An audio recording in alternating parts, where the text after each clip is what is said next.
Juchés dans leur nacelle, les ouvreurs installent les voies d'escalade en vue de la première Coupe de France de la discipline en Auvergne. Il faut visser les prises sur le mur et préparer les dégaines.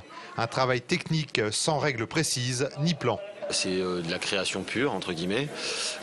Donc on fait à peu près ce qu'on veut. On met les prises comme on veut sur le mur. Ce qu'il faut simplement, c'est qu'on arrive à juger. C'est assez subjectif. Mais la difficulté de ce qu'on a fait par rapport à la capacité des grimpeurs à le réaliser. En qualif, évidemment, c'est un peu moins difficile. Pour les demi-finales et la finale, certaines prises seront enlevées, remplacées par d'autres. La difficulté allant bien sûr crescendo.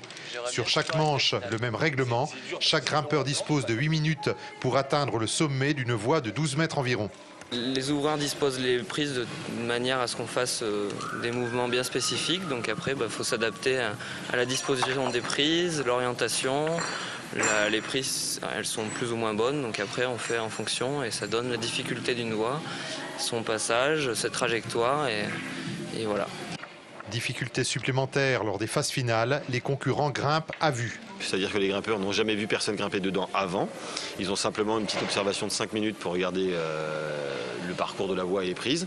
Et ensuite, ils se débrouillent tout seuls, sans avoir vu personne, pour essayer d'aller le plus haut possible dans la voie. Une compétition dite de difficulté couplée avec une autre de rapidité. 2 grimpeurs monteront un mur de 12 mètres côte à côte.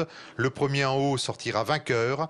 Les meilleurs devraient réaliser cette escalade en un peu moins de 6 secondes. Le spectacle est donc garanti.